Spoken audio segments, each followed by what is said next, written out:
जी अस्सलाम वालेकुम, good morning. क्या हाल है स्टूडेंट्स? Good morning sir. कैसे हैं सब? जी अल्हम्दुलिल्लाह ठीक सर। सर। तो अभी यस सर। 85 स्टूडेंट्स हुए हैं। चलो अब 5 कर लेते हैं। कल क्या क्या पढ़ा है भाई? कोई बताएगा? अगर कोई रिवाइज ही करा दे मीनवाइल। सर कल हमने मेम्ब्रेन पोटेंशियल के बारे में पढ़ा है। जी कौन बोल रहा है बेटा? सर फाइजा। फैजा। अच्छा, क्या पढ़ा है मेम्ब्रेन पोटेंशियल में बेटा? सर मेम्ब्रेन पोटेंशियल हमने कल पढ़ा था। इसमें डिफरेंट पोटेंशियल होता है कि कुछ लीक चैनल्स होते हैं हमारी मेम्ब्रेन में, जिनसे मेनली हम ज़्यादातर सोडियम पोटेशियम कैल्शियम भी डिस्कस करते हैं। सोडियम भी मतलब कि हायर कंसंट्रेशन से लोअर कंसंट्रेशन आ रहे होते हैं, और पोटेशियम के भी चैनल्स। इसको हम डिफरेंट पोटेंशियल कहते हैं, जो कि जिसमें मेन पैरामीटर है कंसंट्रेशन ग्रेडियंट। लेकिन फिर इसमें एक ऐसा वक्त आता है जब ये फर्दर डिफ्यूजन को अपोज करना शुरू कर देते हैं, उसको हम नर्स पोटेंशियल कहते हैं। लीक चैनल्स में फर्दर अपोजिशन शुरू हो जाती है, जिसको हम नर्स पोटेंशियल कहते हैं। और नर्स पोटेंशियल हमें सिर्फ एक सिंगल पर्टिकुलर आयन के बारे में तक इंफॉर्मेशन देती है, उसके पोटेंशियल के बारे में। फिर एक गोल्डमैन इक्वेशन फिर हमारे पास है, जिसमें इसने कहा था फॉर सेवरल डिफरेंट यहाँ आयंस के पर लिए। दानिश बाबर मौजूद है। दानिश बाबर।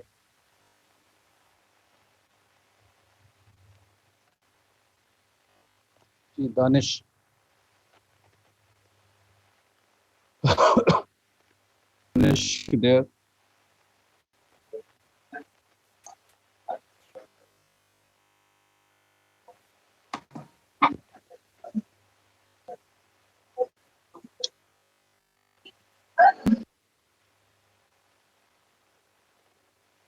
सुल्तान।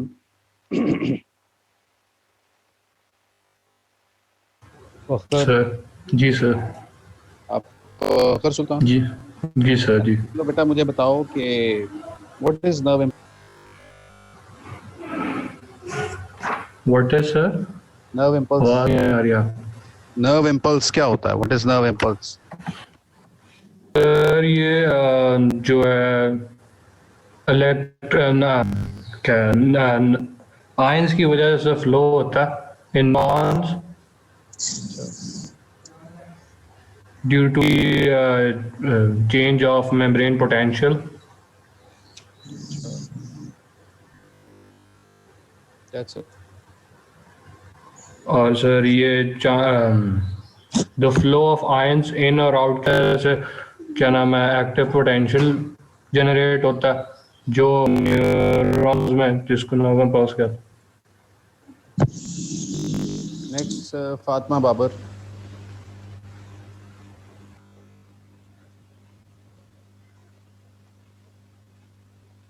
Yes, sir. जी बेटा मुझे बताएं कि ये define diffusion potential. Diffusion potential. Okay, so if a membrane is permeable to a selective ion, um,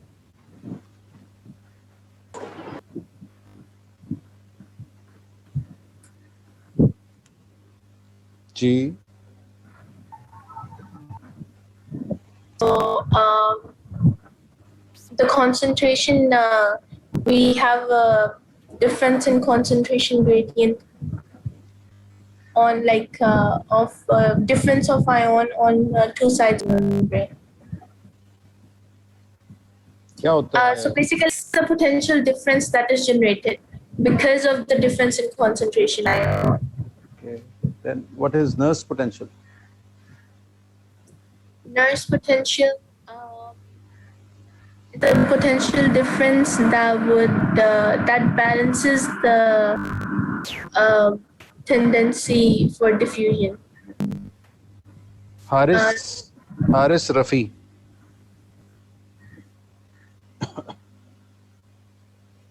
Haris yes sir. ये आप बताओ इक्विलिब्रियम पोटेंशियल क्या होता है?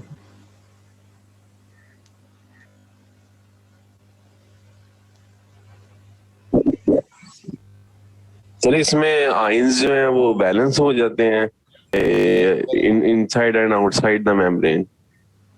कैसे बैलेंस हो जाते हैं? सर वो गोल्डमैन जो इक्वेशन के थ्रू। No,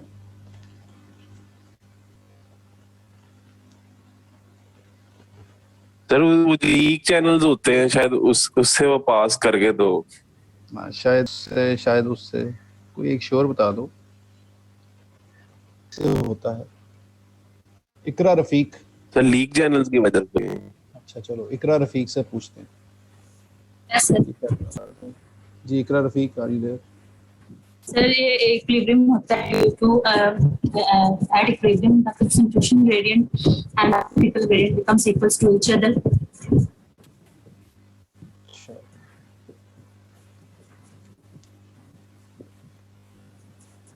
hello sir. आगे कुर्तुलैन।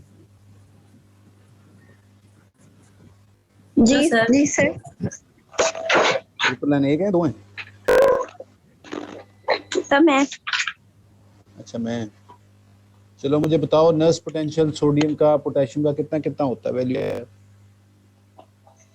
सर नर्स पोटेंशियल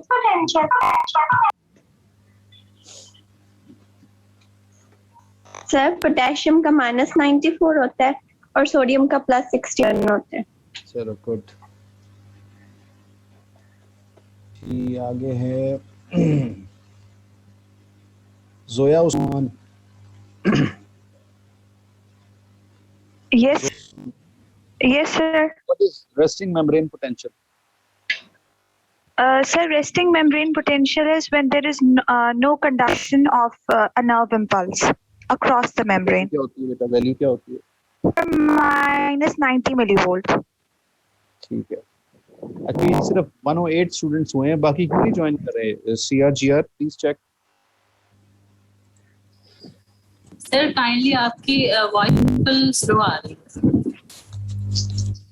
जी अब आवाज आ रही है? Yes sir. Yes sir please. Fatima Babar is hardly hearing me now. Hearing me? Are you hearing me, Fatima now? Yes, Clear? sir. Yeah. चलो good. जी CR भाई कितने? जी sir. कहाँ है भाई? सारे छुप गए हैं। 109 उनको को बुला लो। उनको क्वेश्चन आंसर मैंने खत्म कर दिए। सर आप सुनना करने सारे आ जाएंगे बस आगे। मैं वही कह रहा हूँ, मैंने खत्म कर दिया है, मैंने यही जवाब दिया है कि मैंने खत्म कर दिया, उनको बुला लें। आगे सर सब। मैं सैंडविच करूंगा क्वेश्चंस, आओ तो सही। 110। कल इसका मतलब लेक्चर आप लोगों को समझ नहीं आया, ऐसा ही है? नो आ गया था फिर समझ आ गई थी। तो फिर चुप क्यों रहे हैं?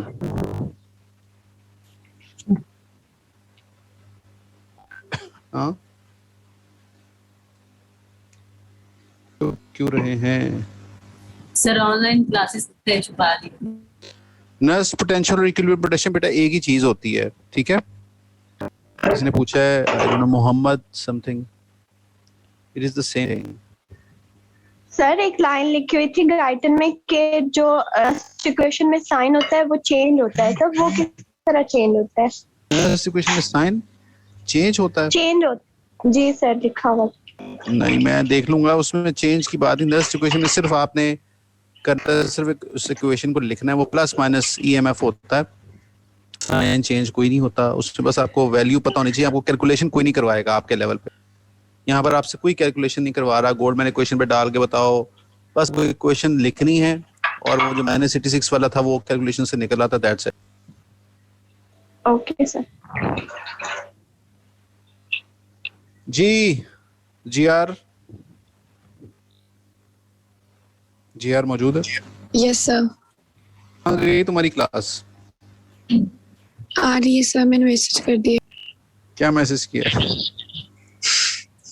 कि डॉक्टर फिर स्टार्ट कर रहे हैं, आप आ जाएं।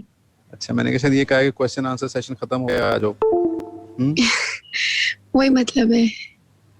अच्छा, चलें, अब ये है कि कल वाला लेक्चर सबने लिखा। कोई ऐसा बच्चा है इस वक्त जो जिसने कल वाला लेक्चर नहीं लिया था मेरा? Anyone, any student?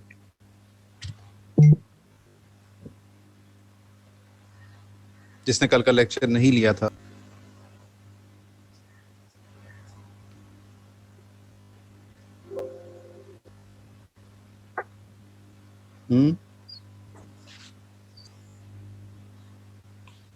सर सबने लिया था। अच्छा, चलो लेकिन सर बायोकेम का टेस्ट था तो सुना कम लोगों ने था। चलो, सुना कम लोगों ने था। बायोकेम का टेस्ट था। सारी तुम लोगों की जो है ना, क्या आप उसे कहें कि सारा जो हम सबसे वीक स्टूडेंट डिपार्टमेंट वो फिजियोलॉजी है, सारा उस पर ही आप लोगों का चलता है ना। उन्हीं आप हमेशा कॉम्प्रोमाइज करते हो फिजियोलॉजी वालों को, है ना? ऐसे ही है। तो सुनता नहीं है, फिजियोलॉजी वाले सुनते हैं, इसलिए वो सुनने के चक्कर में हम लोग पीछे हो जाते हैं, चुप करके बैठ फिर आप हमारी नहीं सर, हमारे दुआओं में रहते हैं सर। अच्छा जी, दुआओं में रहते हैं तो, और वो भी सर ऑनेस्टली सबसे अच्छी समझ फिजियोलॉजी की आ रही है, कॉन्सेप्ट वाइज भी, अगर आपको मैं सच बताऊं सर। एग्जैक्टली, जिसको समझ आ रही है। नाम बता, मुझे नहीं पता लगता। आरेज सर, मैं अकेला नहीं sir, I am pretty sure कि सर बाकियों को भी सबको फिजियोलॉजी की लाइक सबसे बेस्ट है। वो समझ आ रही है, अच्छी बात है, लेकिन ये कि हमने सिलेबस भी तो कवर करना है, उसको भी तो फिनिश करना है ना। समझ आने के चक्कर में अगर हम बैठे रहेंगे तो वो कैसे कवर होंगी चीजें, पीछे रह जाएंगे हम। सर आप बाकी डिपार्टमेंट की तरह बात ना करें। ये कौन है भैया? ये कौन?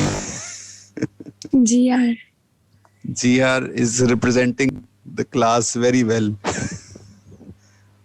सारे स्टूडेंट्स कहते होंगे ये हमने सही GR बनाई है ना? तो उन लोग बाकी डिपार्टमेंट से नहीं लड़ते, उनको नहीं कहते कुछ कि ये करो तो वो करते नहीं फिर आगे से। सर उनको कहते हैं, सर वो हमारी क्लास छोड़ के चले जाते हैं, वो हमारी क्लास छोड़ के चले जाते हैं। हमें पढ़ाते ही नहीं, हमने पढ़ाने नहीं जाओ आपको। सर उनसे गाइडलाइंस मांगे तो वो ऐसे कहते हैं कि हम आपको और कितना बताएं, हालांकि उन्होंने बताया ही कुछ नहीं होता। कल एक इशू बना हुआ था। अच्छा चलो, एक कल इशू गाइडलाइंस का एक इशू बना था कल, ठीक है। गाइडलाइंस था जी, वो डॉक्टर फहीम मीटिंग अरेंज कर रहे हैं और गाइडलाइंस देने लगे हैं। तो आप लोगों के लिए बता दूं कि हमने उसका पार्ट P जो है वो भी स्टार्ट करने लगे हैं। डॉक्टर मुदस्सिर से मेरी कल बात हुई है, तो इंशाल्लाह डॉक्टर मुदस्सिर वाले स्टूडेंट्स भी एक्टिव हो जाए, उनका भी कुछ सेशन स्टार्ट लगे हैं। हम स्टेप 1 मैंने कल कहा था सबका इंशाल्लाह करेंगे, स्टेप 1 स्टेप 2 स्टेप 3 सबका इन्वॉल्व करेंगे, इसलिए परेशान ना हो आप लोग।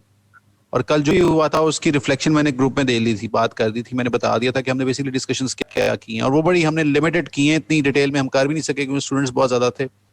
आइडियली तो ये कि 5 to 10 स्टूडेंट्स का बैच होना चाहिए जिसमें प्रॉपर डिस्कशन हो सकती है।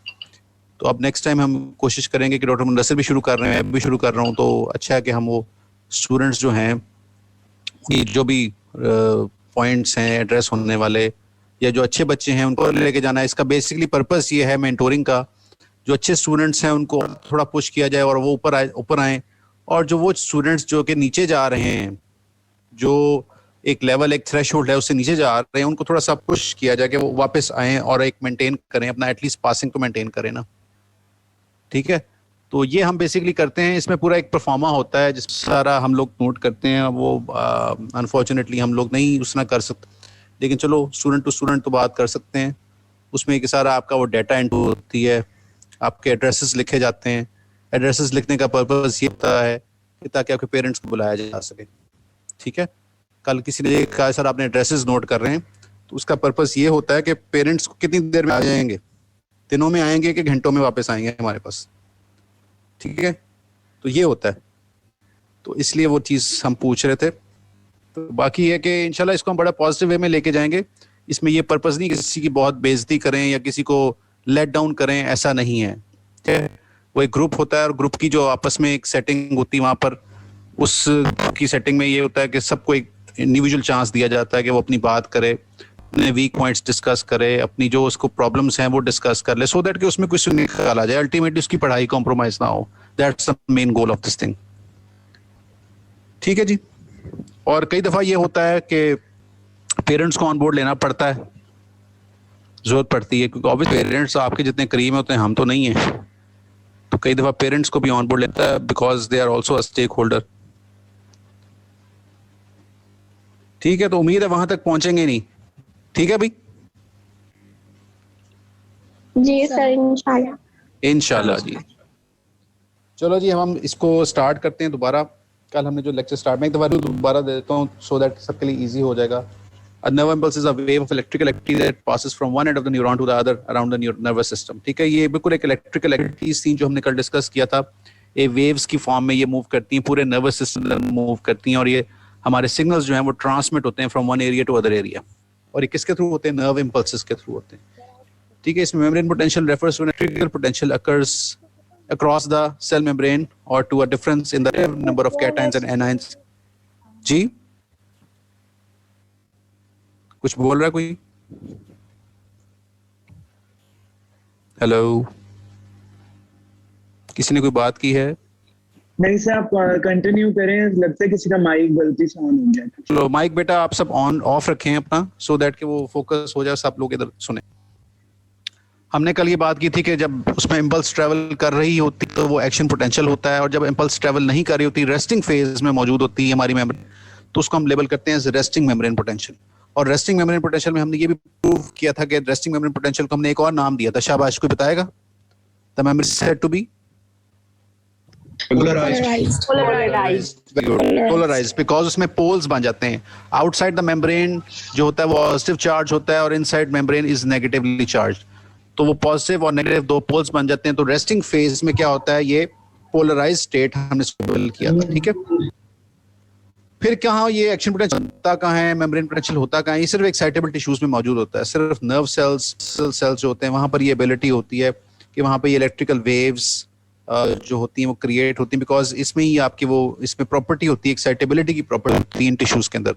दैट्स वाई इनके अंदर ये मेम्ब्रेन पोटेंशियल एग्जिस्ट करता है और इनके अंदर वेव्स और इंपल्सेस क्रिएट होती हैं। फिर हमने नेक्स्ट बात की थी कि हमने इंट्रासेलुलर और एक्स्ट्रासेलुलर फ्लूइड को डिस्कस किया था थोड़ा, बिकॉज हमने वहां पर डिफाइन क्या करना था, हमने पोल्स क्रिएट करने थे। हमने ये प्रूव करना था outside is positively charge and inside is negatively charge. तो हमने ये बात प्रूव की सोडियम आयंस जो बाहर ज्यादा होते हैं, that's why they are positively charge, positive and inside जो है वहां पर सोडियम आयंस कम होते हैं, पोटेशियम होते हैं, बट एडिशनली एक और फैक्टर होती है वैसे वो नेगेटिवली चार्ज होता है। क्या होता है?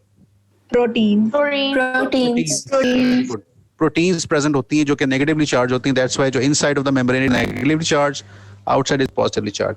फिर हमने परमेबिलिटी की डिस्कशन की थी कि सोडियम की परमेबिलिटी जस्ट 1 है, और एज कंपेयर टू पोटेशियम जो है वो उसकी परमेबिलिटी बहुत ज्यादा होती है थ्रू द लीक चैनल्स।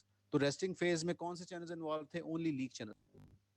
जब एक्शन पोटेंशियल आएगा तो ऑब्वियसली फिर क्या होगा, आपके voltage gated channel, diagram gated channels वो एक्टिवेट हो जाते हैं। ये एक एनवायरनमेंट क्रिएट हुआ है जिसमें outside is positively charge and inside is negatively charge. Outside is positively charge to what? जी, बाहर पॉजिटिवली चार्ज क्यों? सोडियम आयंस की वजह से। और अंदर नेगेटिव है क्यों?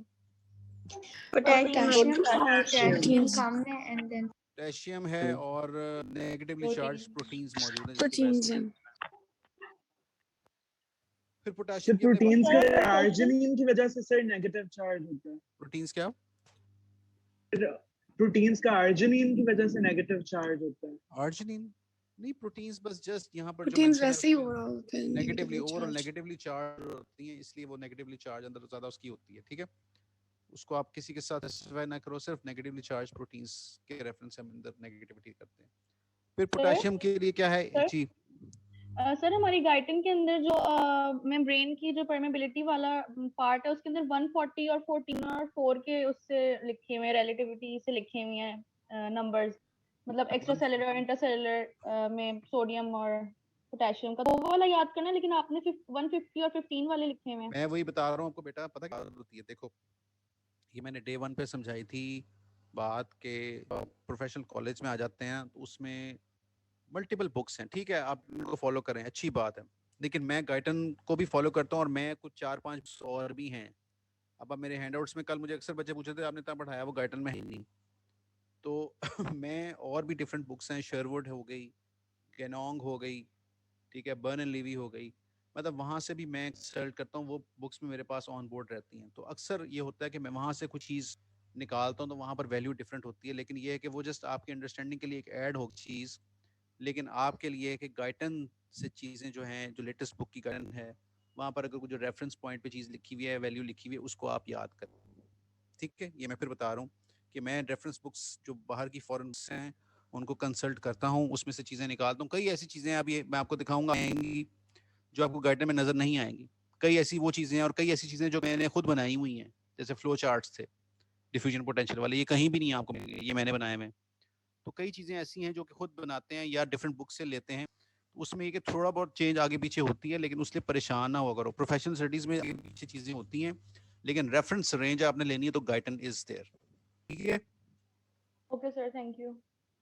सो chloride sir, role of chloride ion थोड़ा सा एक्सप्लेन कर क्लोराइड दें। आयन का कुछ भी नहीं होता है, कोई उसका रोल नहीं है क्लोराइड आयन का। उसका रोल सिर्फ आप जाओ डिफ्यूजन पोटेंशियल में थोड़ा सा रोल उसका आता है, क्योंकि वो नेगेटिविटी, उस पर नेगेटिव चार्ज होता है, जिसकी वजह से वो नेगेटिविटी क्रिएट होती है, जिसकी वजह से वो इलेक्ट्रोनेगेटिविटी इलेक्ट्रोपॉजिटिव वहाँ पर इलेक्ट्रोस्टैटिक इंडक्शन क्रिएट होती है। जबकि एनिमल सेल में और इसका कोई रोल नहीं है। इसका रोल अगर आ जाओगे तो वो प्लांट सेल में या एल्गा में उधर आ जाता है। ठीक है, इसका गाइडन में लिखा हुआ है, गाइडन में लिखा हुआ है ना, क्लोराइड का जो रोल है वो उसके रेफरेंस से दिया हुआ है कि जब सोडियम बहुत ज्यादा अंदर मूव कर जाता है तो पीछे जो क्लोराइड है वो नेगेटिविटी क्रिएट करते हैं, जिसकी वजह से वो अट्रैक्ट होता है। यही लिखा हुआ है। सर ये नहीं लिखा हुआ, मतलब वो मुझे लगता है कि सर इस तरह से लिखा हुआ है कि ECF में क्लोराइड ज्यादा होता है तो वो डिफ्यूजन के साथ वो भी अंदर ही मूव करेगा। लेकिन क्लोराइड सिग्निफिकेंस नहीं, मैंने आपको बताया है कि देखो क्लोराइड हो गया, मैग्नीशियम हो गया, फॉस्फेट हो गया, बहुत ज्यादा आयंस हैं, लेकिन हमारा यहाँ पर जो फोकस है ना, जिसमें हमने लाइट डालनी है, ठीक है, हमारा ये देखो बड़ी सिंपल सी बात है, फिजियोलॉजी की बॉडी में, हमारे पूरी बॉडी में फिजियोलॉजी चल रही है। मैं ये तो नहीं कह सकता कि एट अ टाइम सिर्फ फिजियोलॉजी चल रही है। हमारे किडनीज भी काम कर रहे हैं, हमारा हार्ट भी काम कर रहा है, ठीक है, हमारा लिवर भी काम कर रहा है, सारी बॉडी काम कर रही है ना। आज जब आप फिजियोलॉजी पढ़ रहे हैं तो आपने वो जो लाइट है ना, आपके पास टॉर्च है, ठीक है, जो LED लाइट आपके पास मौजूद है, आपने उस स्पेसिफिक एरिया पे वो लाइट डालनी है सिर्फ। जी सर, ठीक हो सब कुछ चल रहा है, मतलब देखो पूरा सिस्टम ऑन है, but we are discussing the nerve या membrane potential, so we have to discuss the membrane potential. Obviously chloride ions की सिग्निफिकेंस है और मल्टीपल फंक्शंस में रोल प्ले कर सकता है, लेकिन इसका इन्फ्लुएंस थोड़ा सा होता है। लेकिन अभी इस वक्त हम जो स्पेसिफिकली डिटेल में डिस्कस कर रहे हैं, sodium ion, potassium ion and calcium ions. Okay sir, that's it. क्योंकि हमने यहाँ पर एक्शन पोटेंशियल का ग्राफ जो है या कर्व है उसको ड्रॉ करना लिखना है, और उसमें मेन रोल इन 3 आयंस का ही है, जो कि UHS का क्वेश्चन है, ग्राफ ड्रॉ करना आता है, हमने उस तरफ लेके जानी चीज, और उसमें सिर्फ सोडियम, कैल्शियम और पोटेशियम, दैट्स इट। ठीक है, सो ये पोटेशियम आयंस की डिस्कशन हमने कल की थी, परमेबिलिटी उसकी ज्यादा होती है। फिर हमने चैनल्स डिस्कस किए थे जी, कौन कौन से चैनल्स थे जो रेस्टिंग मेम्ब्रेन पोटेंशियल में रोल प्ले कर रहे थे? सोडियम पोटेशियम पंप है और कुछ हद तक sodium potassium pump. Leak channels importantly leak channels involve थे और सोडियम पोटेशियम पंप था, और इसके अलावा आपके एक्शन पोटेंशियल जब आ जाएगा तो उसमें वोल्टेज गेटेड और लाइगेंड गेटेड चैनल्स। ठीक है जी, ये आपके चैनल्स थे। ठीक है, ये सोडियम पोटेशियम पंप है, ये देखी थी नर्व की मेम्ब्रेन, जिसमें हमने बताया था कि sodium is outside higher, sodium अंदर लो है, जिसकी वजह से बाहर पॉजिटिवली चार्ज्ड है, वो इनसाइड प्रोटीन्स की वजह से नेगेटिवली चार्ज्ड है, और ये difference in charges result in resting potential of -90 millivolt across the membrane. This means that the inside of neuron is 90 milli less than the outside. Potential difference है, ठीक है, difference create किया गया, तो वो देखिए कितनी नेगेटिविटी इनसाइड ज्यादा है, तो वो 90 times 90 millivolt inside less negative, that's why it is called as -90 millivolt. तो ये वैल्यू आपने नहीं याद रखनी। 3 वैल्यूज मैंने कल याद करवाई थी, कौन कौन सी थी, कोई बताएगा? सर पोटेशियम का नर्व सर -94 प्लस 61 और -90। -94 for potassium, plus 61 for sodium, and -90 for resting membrane potential. -90 for resting membrane potential. ठीक है जी। सर -70। -70 सर जो प्रीवियस बुक्स में सर पढ़ा था सर, वो तो हमने -70 पढ़ा था रेस्टिंग मेम्ब्रेन पोटेंशियल। मैं वही बता रहा हूँ कि कुछ बुक्स में -70 है और अब गाइटन कंट्रोवर्सी डाल दी। कल मैं इसी के ऊपर वर्किंग कर रहा था। -7 उसने जो टेबल दिया है -70 -60 की बात कर गया, लेकिन जब उसने गोल्डमैन इक्वेशन के साथ प्रूव किया तो मैंने ये बात कर रहा है। ठीक है, आप इसको जब रीड करेंगे तो आपको आइडिया हो जाएगा। Yes sir. तो उसमें ये कि हम -90 के रेफरेंस से ही चलेंगे, और अगर कहीं वैल्यू लिखनी हो तो -70 आप लिख देना, लेकिन ये कि प्रूव अगर करना है, क्योंकि गाइटन ने मेंशन किया है -90 को, और मैंने क्वेश्चन के साथ जब वो बात करता है -86 की बात करता है, उसमें -4 ऐड करता है तो -90 बनाता है। ठीक है सर, और एक और चीज भी लिखी है गाइटन में कि जो रिथ्रोसाइट है उसमें -10 है, मतलब लोएस्ट, और जो स्केलेटल मसल सेल है उसमें -90 है। तो ये इतना वेरी भी कर सकती है, मतलब डिफरेंट सेल्स के लिहाज से। बेटे हर सेल के अंदर अपने अपना होता है ना एक्टिविटी। देखो हर सेल जब से एरिथ्रोसाइट्स है वहां पर भी कोई ना कोई एक्टिविटी अंदर हो रही है, तो वहां पर भी उसका देखो वही बात है ना, मेरे पास एक चीज आ जाएगी, आपके पास अगर एक इंस्ट्रूमेंट आ जाए, अब हर चीज लगा के चेक नहीं करोगे अपने घर में। तो वो साइंटिस्ट ने भी ये किया, उनको इंस्ट्रूमेंट मिल गया तो उन्होंने हर चीज को चेक करने की कोशिश की, तो उन्होंने जो वैल्यूज आई हैं तो उन्होंने करनी, आपने सिर्फ उनको याद करना है। ठीक है, और याद करने, टेबल को याद करने का तरीका कोई बताएगा क्या? टिप क्या होती है टेबल्स को याद करने की तरीका को बताएगा? हाईएस्ट वैल्यू और लो। हाँ जी, हेलो। एक चीज याद करें अच्छे से तो फिर दूसरे उसके रेफरेंस से याद हो सकती है। बिल्कुल ये है कि आप उसको कर सकते हैं, और दूसरा ये कि उसमें हाईएस्ट लेवल जो एक्सट्रीम्स होते हैं, हाईएस्ट वैल्यू और लोएस्ट वैल्यू, इनको पहले याद करते हैं। उसमें फिर बीच में 3 होती हैं, वो सिग्निफिकेंट होती हैं, वो याद कर लें, क्योंकि जब भी एमसीक्यू आता है वो हाईएस्ट से या लोएस्ट से पूछता है। ठीक है, ये डिफ्यूजन पोटेंशियल है -94 और +61 वोल्ट।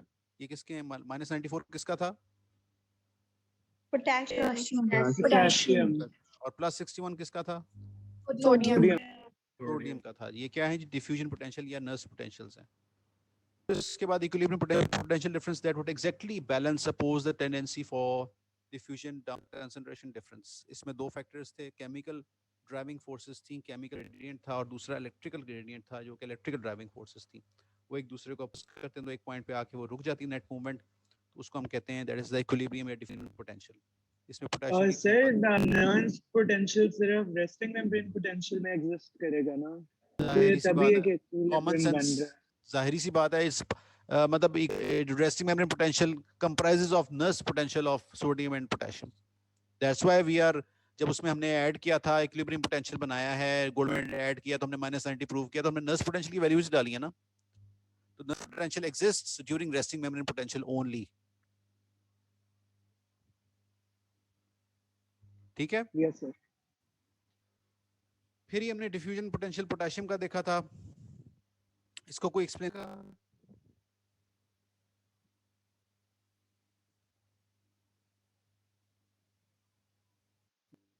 बेटा बता दो कोई। रेस्टिंग मेम्ब्रेन पोटेंशियल पे पोटेशियम बाहर ज्यादा होता है, और सर एक्चुअली होता ये है कि जो पोटेशियम जो होता है अंदर ज्यादा होता है एज कंपेयर टू आउटसाइड। फिर क्या होता है कि जो पोटेशियम होता है वो इनसाइड से आउटसाइड में चले जाता है पॉजिटिविटी की वजह से। इसकी वजह से सर जो अंदर जो होता है नेगेटिविटी बन जाती है।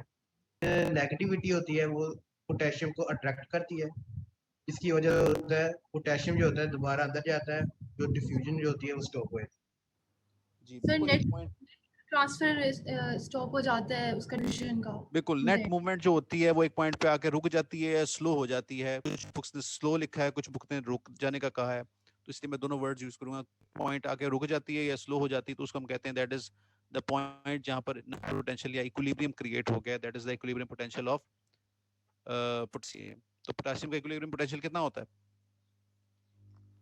-94 मिलीमीटर। -94 और same goes for sodium. Sodium में क्या हो रहा है?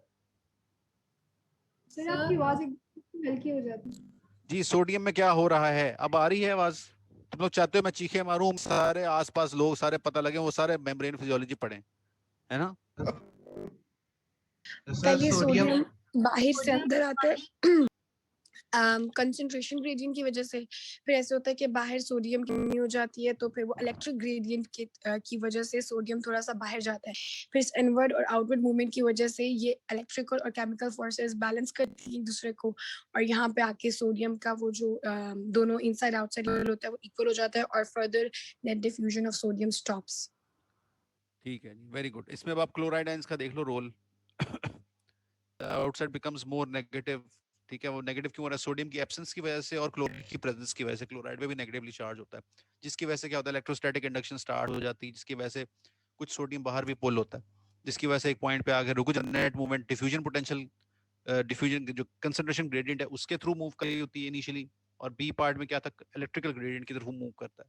तो एक पॉइंट आके वो रुक जाता है, अपोज हो जाता है, जिसको हम फिर कहते हैं that is the nurse potential या इक्विलिब्रियम पोटेंशियल ऑफ सोडियम। क्या वैल्यू होती है इसकी?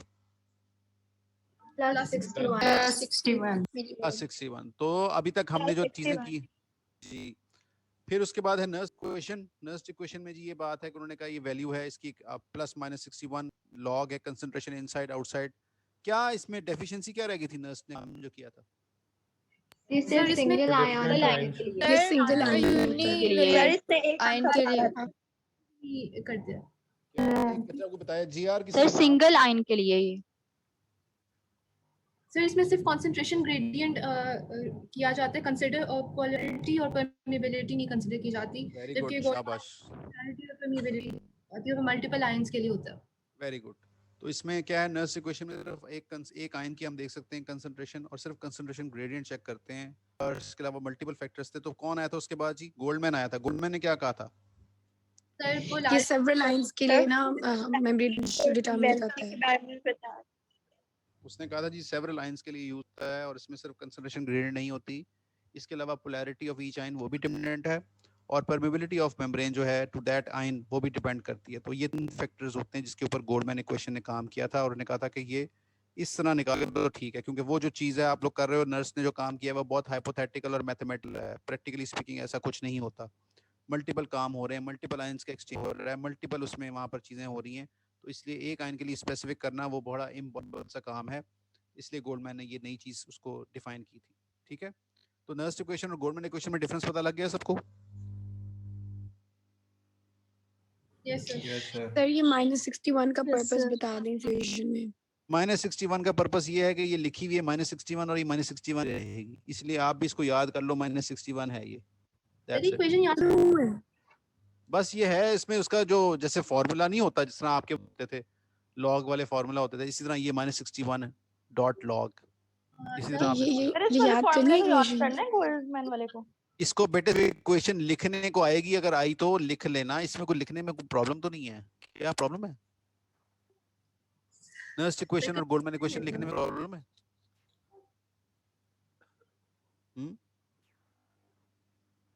No sir. प्रॉब्लम हो भी तो करना तो पड़ेगा। प्रॉब्लम हो भी तो क्या होगा? करना तो पड़ेगा सर। जी पढ़ना पड़ेगा, इंशाल्लाह पढ़ेंगे, नंबर लेंगे, गोल्ड मेडल लेंगे, पीछे थोड़ी रहेंगे हम जी। फिर उसके बाद क्या था next? Resting membrane potential. The electrical potential existing across the cell membrane under resting state or while it is not transmitting signal is called as resting membrane potential। और किससे मेजर करते हैं? कैथोड रे ऑसिलोस्कोप से major करते हैं। इसकी value है -90 millivolt resting membrane potential. जी किसी का नाम लो बेटे, CRGR नाम तो लो आज। Recommend someone। हेलो अफशल हनीफ। जी अफशल। अस्सलाम वालेकुम सर। जी बेटा मुझे ये बताएं, कैथोड रे ऑसिलोस्कोप है आपके पास? जी सर। और एक नर्व को आपने वहां पर मेजर किया है, उसका रेस्टिंग मेम्ब्रेन पोटेंशियल। आपका जो कैथोड रे ऑसिलोस्कोप है उसमें क्या वैल्यू आएगी उसकी? सर उसकी वैल्यू आएगी हमारे पास एग्जैक्टली आई गेस 91। बड़ी यूनिक सी आपने वैल्यू बताई है जो आज तक पढ़ी नहीं। सर एक्चुअली मैंने ये पढ़ा नहीं है। क्यों नहीं पढ़ा? सर अभी मैंने सारा रिवाइज किया है। कहाँ थी तुम? हाँ सर मेरा वो नेट का इशू था और इस वजह से मैंने कैसे कहने लगी नेट का भी इशू था मेरा वो और मेरे ब्रेन का भी इशू था, ऐसा तो नहीं था? नहीं सर नेट का ब्रेन इशू का था, नहीं था अभी ब्रेन का जी था। अभी नेट का था नहीं सर। चलो कोई और नाम बताएं जी। बेटा अलर्ट रहो, मैंने नाम लिख लिया है। Okay sir. नेक्स्ट कोई और नाम जी। और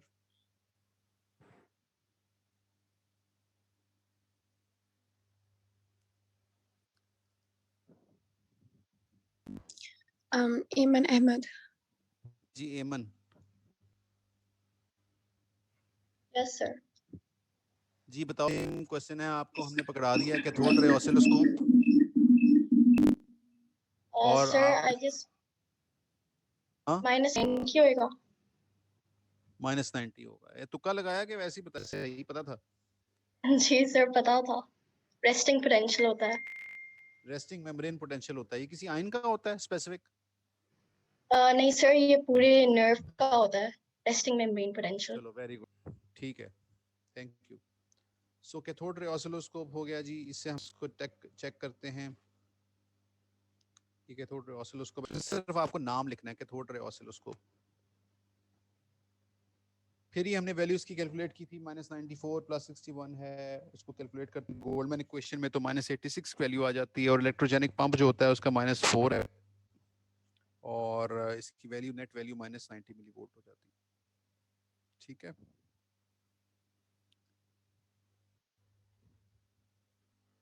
ये हमने सारा कल कर लिया था कंप्लीट। ये हमने पढ़ ली थी स्लाइड कि नहीं पढ़ी थी? सर ये आपने बताना था कि हम इलेक्ट्रोजेनिक पंप की इलेक्ट्रोजेनिक पंप क्या वोल्टेज क्यों लेते हैं इक्वेशन में? वोल्टेज क्यों लेते हैं, ये भी एक्शन पोटेंशियल में आगे जाएंगे तो बात करेंगे ना, अभी नहीं मैं बता रहा। जब एक्शन पोटेंशियल की सर आई फेजेस गेस आएंगे, सर इस स्लाइड से सर आपने फर्दर कंटिन्यू करना था इसी ठीक है, स्लाइड चलो से। ठीक है, यहाँ से हम आगे कंटिन्यू करते हैं। तो ये बात हम पहले कर चुके हैं कि resting membrane potential always negative inside and always positive outside.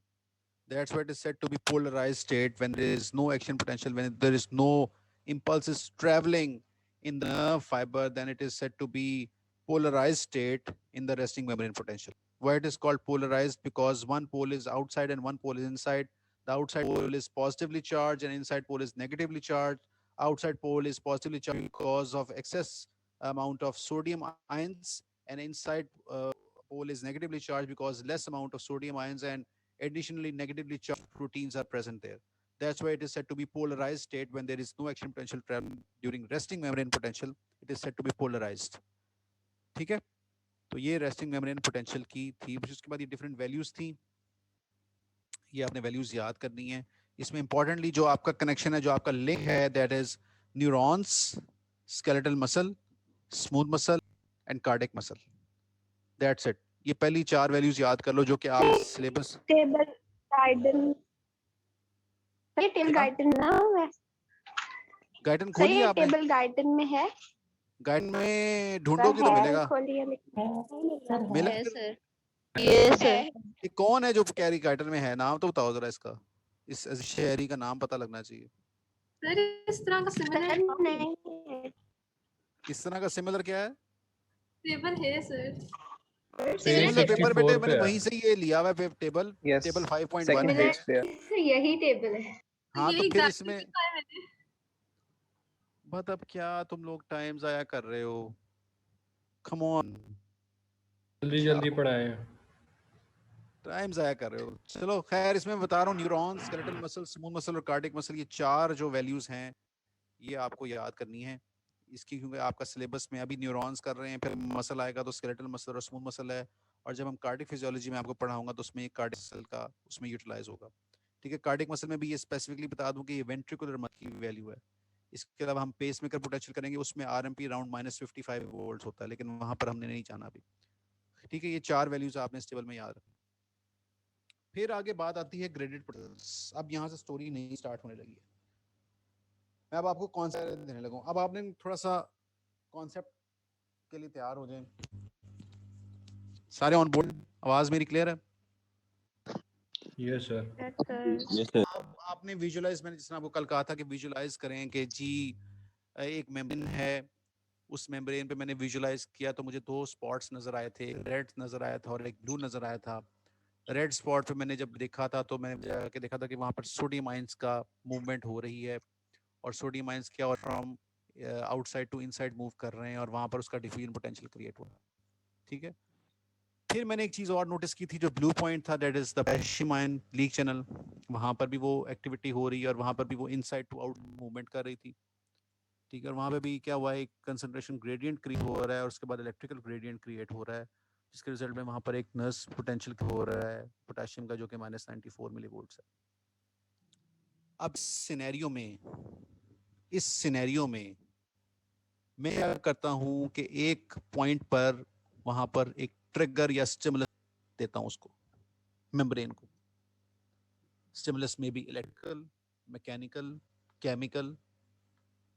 ठीक है, मैंने इसको लिया। अब मैं ये ऑब्जर्व करता हूं कि लीक चैनल्स के अलावा कुछ और चैनल्स हैं वो एक्टिवेट। अब मैंने उनको फर्दर ऑब्जर्व करता हूं तो मैं देखता हूं कि वो सोडियम चैनल्स हैं। मैं उनको और चेक करता हूं तो मैं देखता हूं सोडियम के वोल्टेज गेटेड चैनल्स हैं, उनमें गेट्स लगे हुए थे।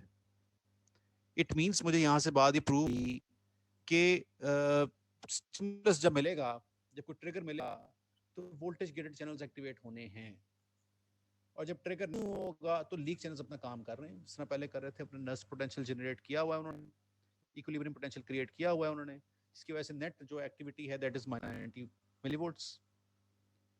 तो जब ये ट्रिगर मिला, स्टिमुलस मिला, तो क्या हुआ, कुछ वोल्टेज चैनल्स एक्टिवेट हुए सोडियम के, जिसकी वजह से सोडियम का इन्फ्लक्स हुआ through the voltage gated channels.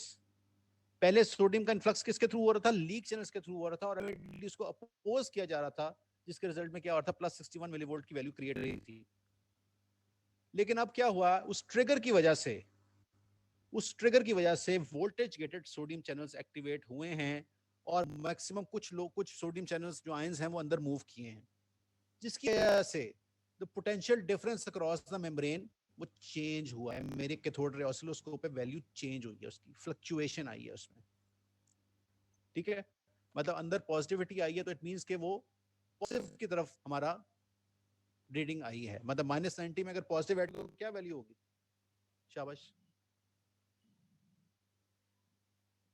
-90 से कम होगी लेकिन माइनस में ही होगी। मतलब -90 में अगर 4 मिलीवोल्ट 10 मिलीवोल्ट ऐड करें तो क्या वैल्यू होगी, -80। -80। मतलब ये ऑपोजिट साइड पे जाएगा, इसमें ऐड करें तो ऑपोजिट साइड पे जाएगा, -80 -70 टिल इट रीचेस 0। ठीक है, ये कॉन्सेप्ट है ना आपको, माइनस में जब ऐड करते हैं तो वो वैल्यू दूसरी तरफ जाती है। यस सर, कॉन्सेप्ट है ना आपको, वैल्यू लेस नेगेटिव हो जाएगी जी, लेस नेगेटिव होगी। सो अब मैं यहाँ पर आपको बता रहा हूँ कि उस मेम्ब्रेन पे जब ट्रिगर मैंने दिया, तो ट्रिगर या स्टिमुलर करने के बाद ये मैंने नोटिस किया कि वहां पर other than leak channels, voltage channels sodium के भी एक्टिवेट हो रहे हैं, जिसकी वजह से वो गेट्स ऑन हो रहे हैं, और सोडियम की जो परमेबिलिटी है अक्रॉस द मेम्ब्रेन वो चेंज हो रही है, और sodium from outer side towards inner side move कर रहे हैं थ्रू दीज गेट चैनल्स। जब वो अंदर पॉजिटिव आयंस मूव कर रहे हैं तो मेरे पास जो रीडिंग आई वो तकरीबन -80। जैसी वो -80 आई, उसके बाद मैंने ऑब्जर्व किया सारा कुछ रिवर्स हो गया, वोल्टेज चैनल्स बंद हो गए, और अगेन फिर क्या हुआ, लीक चैनल्स ने काम करना शुरू किया और दोबारा -90 मिलीवोल्ट अचीव हो गया। ठीक है जी, बड़ी पहले वाली बात है कि ये क्या हुआ, ये अभी ट्रिगर दिया और उसके बाद क्या हुआ कि जी वो वोल्टेज गेटेड चैनल्स एक्टिवेट हुए और वो सडनली फिर बंद भी हो। अब दूसरा एक्सपेरिमेंट किया गया। अब ये किया गया एक्सपेरिमेंट कि हमने कहा जी इसकी स्ट्रेंथ को बढ़ाते हैं, स्टेप्स की। जो मैंने एक दफा टैप किया था, ट्रिगर दिया था, मैंने 2 टाइम्स ट्रिगर किया उसे। ठीक है, मैंने 2 टाइम्स ट्रिगर किया, मैंने डबल स्ट्रेंथ में उसको स्टिमुलेट किया। अब मैं क्या ऑब्जर्व करता हूं, अगेन लीक चैनल्स काम कर रहे हैं, दोबारा सोडियम के वोल्टेज गेटेड चैनल्स एक्टिवेट हुए हैं, और वोल्टेज गेटेड चैनल्स जब एक्टिवेट हुए तो सोडियम का इन्फ्लक्स स्टार्ट हो गया। जो पहले 1 मिनट इन्फ्लक्स हुआ था, अब 2 मिनट इन्फ्लक्स हुआ, और जो वैल्यू थी जो कि -90 से -80 हुई थी और वापस -90 पे चली गई थी, अब वो -80 की जगह वो 70 पे चली गई। फिर क्या हुआ, अगेन रिवर्सिबल चेंजेस आई और वापस वो 0 पे चला गया। ये 2 एक्सपेरिमेंट से मुझे क्या पता लगा क्या पता लगा मुझे? जी कोई बताएगा? एक थ्रेशोल्ड फ्रीक्वेंसी के बगैर ऑल और नथिंग प्रिंसिपल नहीं चलेगा। Very good. क्या नाम है आपका? अब्दुल रहीम। अब्दुल रहीम, एक्सीलेंट, शाबाश। सो यहाँ पर हमें ये पता लगा कि अभी मुझे थ्रेशोल्ड मेरी अचीव नहीं हो रही है। मुझे तो सुना था, मुझे पता था कि जब एक्शन पोटेंशियल आता है, बनता है, तो वो पूरी नर्व के अंदर वेव की तरह बनता है। वो वेव बन ही नहीं रही। वो छोटी सी वेव बनती है, वहीं पे खत्म हो जाती है, जाया हो जाती है, वो फ्लक्चुएशन आ ही नहीं रही। सो इट मींस कि मुझे डिटरमिन करना है कि थ्रेशोल्ड कितनी है। सो अगेन वो दोबारा -90 पे आ गया। मैंने थर्ड एक्सपेरिमेंट किया, मैंने वो 3 टाइम्स ट्रिगर किया। मैंने मेम्ब्रेन को 3 टाइम्स ट्रिगर प्रोवाइड किया। मैकेनिकल स्टिमुलस हो सकता है या इलेक्ट्रिकल हो सकता है, मैंने 3 टाइम्स किया। अब मैंने क्या ऑब्जर्व किया? ऑब्वियसली लीक चैनल्स काम कर रहे हैं। Again voltage gated sodium channels activate हुए, और वो इतने ज्यादा एक्टिवेट हुए, सोडियम का इन्फ्लक्स स्टार्ट गया। और उसके बाद मैं ये नोटिस कर रहा हूं कि for example 100 voltage gated channels थे सोडियम के, 20 एक्टिवेट हो रहे थे, 25 एक्टिवेट हो रहे थे पहले। लेकिन मैंने इस दफा अचीव किया, देखा ये कि जब उस मीटर पे, कैथोड रे ऑसिलोस्कोप पे मैंने नोटिस किया, जैसे ही वो -65 को क्रॉस किया मेम्ब्रेन पोटेंशियल, तो ऑटोमेटिकली क्या हुआ, पूरी मेम्ब्रेन के वोल्टेज गेट सोडियम चैनल्स खुल गए हैं ऑटोमेटिकली।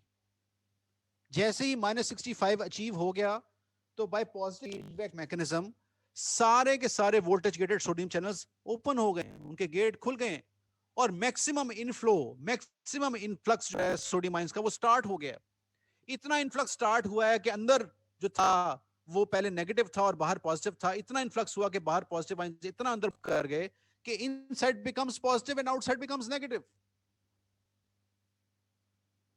तो potential difference across the membrane मैं जब रीडिंग चेक की तो उसकी वैल्यू आ रही थी +35 मिलीवोल्ट्स। इट मींस कि टोटली रिवर्स हो गया। जो स्टोरी पहले रेस्टिंग मेम्ब्रेन पोटेंशियल में इनसाइड नेगेटिव थी और आउटसाइड पॉजिटिव थी, इनसाइड नेगेटिवली चार्ज था, जो हमने प्रूव किया था, -90 मिलीवोल्ट इनसाइड था, 90 मिलीवोल्ट डेस नेगेटिव था इनसाइड।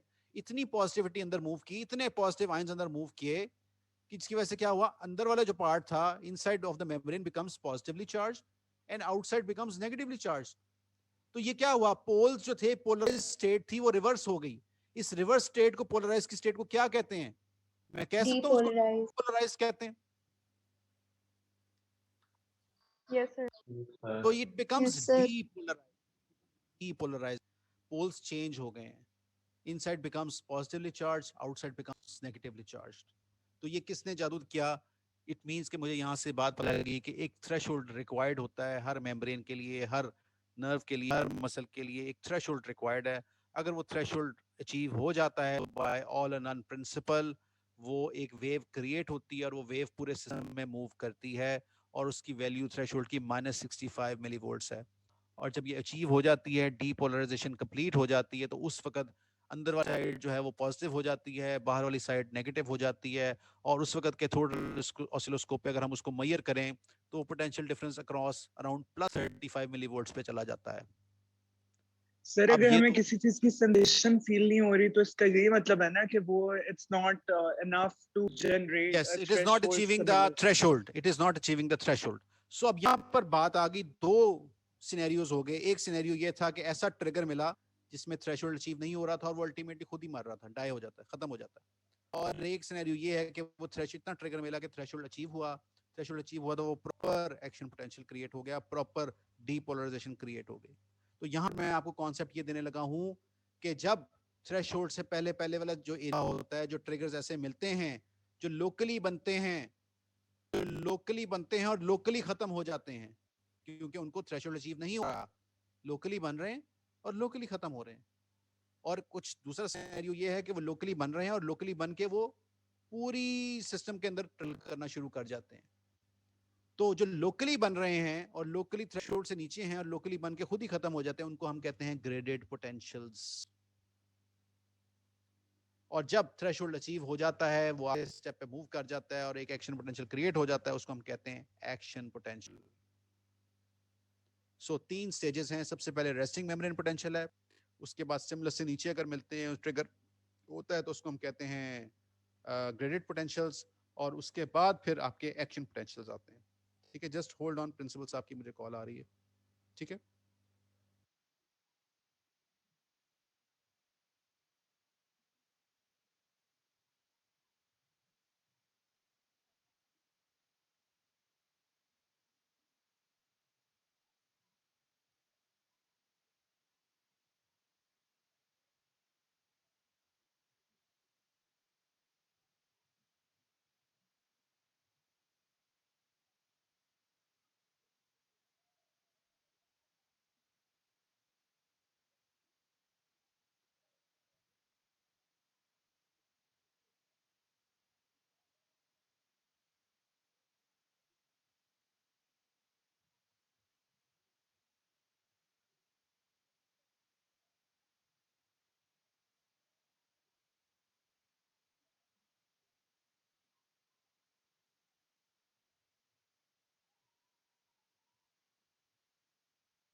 जी कहाँ तक बात पहुंची थी, कोई बताएगा? एक्शन पोटेंशियल का आपने बताया था। सर आपने सर ग्रेडेड पोटेंशियल्स के बारे में। तो मैंने यहाँ पर ग्रेडेड पोटेंशियल सेशन स्टार्ट किया जी। यहाँ पर कोई बेटा रिकमेंड करो जो पढ़े से। शाबाश। अब मैंने आपको कॉन्सेप्ट दे दिया है, अब इसकी हम रीडिंग स्टार्ट करते हैं ताकि आप बिलावल हुसैन सर। जी बिलावल। जी sir. Graded potentials are the lowest changes in the membrane potential that occur in varying grades or degrees of magnitude of the strength. For example, membrane potential could change from 90 millivolt to 80 volt, a 10 millivolt graded potential, or from 90 millivolt to 70 millivolt, a 20 millivolt graded potential. Graded potentials are usually produced by specific targeting event that triggering event that causes gated ion channel to open in a specialized region of an excitable cell membrane confined to small specialized region of total plasma membrane. Graded potentials die out over shorter distances. So हमें ये बात clear, हमें वही concept जो मैंने आपको बताया है, सारी बात मेरा ख्याल है क्लियर है। किसी को कोई प्रॉब्लम तो नहीं है? Is it clear? Yes sir. ठीक, आगे पढ़ो जी।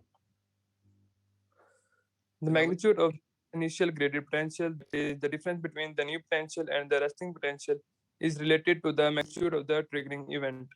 The stronger is the triggering event, the more gated channels that open, the greater the positive entering the cell, and the larger depolarizing graded potential at the point of the origin. Also, the longer the duration of the triggering event, the longer the duration of the graded potential. ठीक है, ये बात है कि वो triggering event कितने level का मिल रहा है, वो थ्रेशोल्ड अचीव हो रहा है, और ट्रिगरिंग ज्यादा अगर हो रहा है, ज्यादा उसकी कैपेसिटी है तो ज्यादा चैनल्स ऑन होंगे, ज्यादा चैनल्स एक्टिवेट होंगे। ठीक है, तो ये ग्रेडेड पोटेंशियल्स लोकली बनते हैं और लोकली ही ये बन के लोकली खत्म हो जाते हैं। लोकली डीपोलराइजेशन होती है, देखो आप ये लोकली बने, लोकली ही डीपोलराइजेशन क्रिएट हुई और लोकली ही वो खत्म हो गए। ठीक है सर जी, आगे जी। सर अगर ग्रेडेड पोटेंशियल की इंटेंसिटी ज्यादा हो तो वो लीड कर सकते हैं थ्रेशोल्ड सिम्स को? बिल्कुल, ग्रेडेड पोटेंशियल्स ही बेसिकली कन्वर्ट होते हैं। ऑब्वियसली ग्रेडेड पोटेंशियल्स, मैं वही बता रहा हूँ कि एक वैसे आप टीम में पत्थर फेंको, एक पत्थर फेंकोगे तो उसकी कम वेव है, ज्यादा फेंकोगे वही है, तो यही चीज ही बेसिकली ए ही leads to B, B leads to C. तो ग्रेडेड पोटेंशियल्स की इंटेंसिटी इतनी हो जाए, बढ़ जाए कि उसकी थ्रेशोल्ड अचीव हो जाए, तो फिर वो ऑटोमेटिकली पोटेंशियल में कन्वर्ट हो जाता है। सर जब थ्रेशोल्ड क्रॉस हो गया तब एक्टिवेशन गेट ओपन हो जाएंगे, तो वो 1000 ऑफ द सेकंड लेगा। पहले भी एक्टिवेशन गेट ही ऑन रहे हैं, पहले भी एक्टिवेशन गेट ही ऑन हो रहे हैं, लेकिन समझ लो कि ऐसा होगा कि एक इमरजेंसी डिक्लेयर हुई है, जैसे फॉर एग्जांपल ये होते हैं, ये जो आग बुझाने वाले, क्या यूनिट होता है पूरा, या आर्मी है, फायर एक्सटिंग्विशर,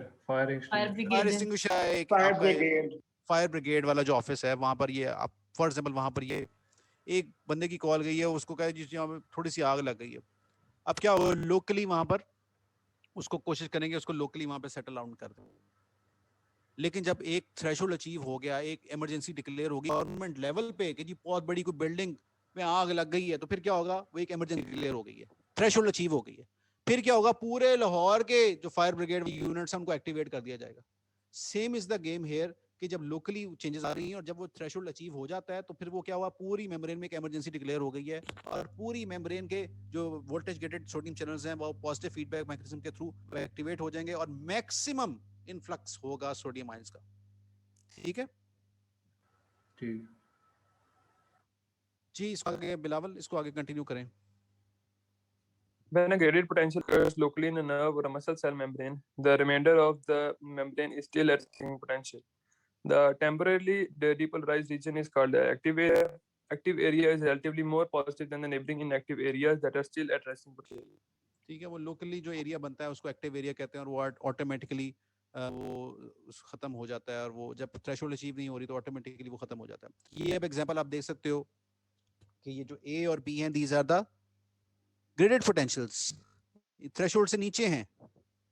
ठीक है, एक्यूट सब थ्रेशोल्ड पोटेंशियल्स क्रिएट हो रहे हैं जो कि ग्रेडेड पोटेंशियल से नीचे हैं और वो थ्रेशोल्ड अचीव नहीं हो रही, दैट्स व्हाई वो इमरजेंसी डिक्लेयर नहीं हुई बाय पॉजिटिव फीडबैक मैकेनिज्म, 100 के 100 सोडियम चैनल्स एक्टिवेट नहीं हुए, जिसकी वजह से वो हमें पीक मिल ही नहीं रही।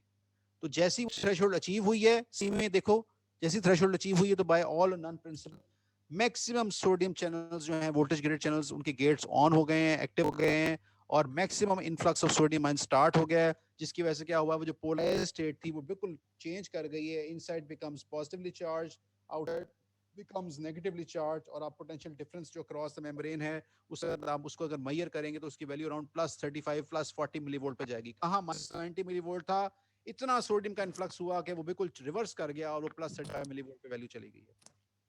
ठीक है, और डी पे भी आप देख सकते हो कि वो थ्रेशोल्ड लेवल का मिला, पहले थ्रेशोल्ड यहाँ तक मिला, जस्ट थ्रेशोल्ड अचीव हो रहा है, और दूसरा ट्रिगर इतना ज्यादा है कि वो थ्रेश से भी ज्यादा है, तो वो ऑटोमेटिकली एक्शन पोटेंशियल में कन्वर्ट हो गया। सो यहाँ पे थ्रेशोल्ड से नीचे तो एक्टिवेशन गेट नहीं ओपन होंगे ना?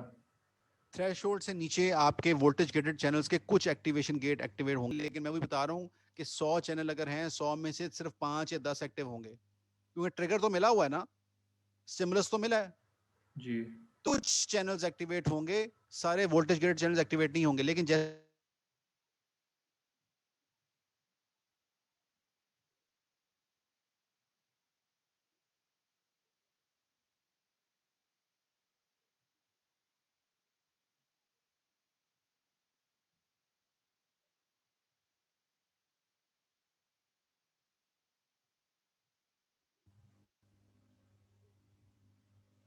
हेलो,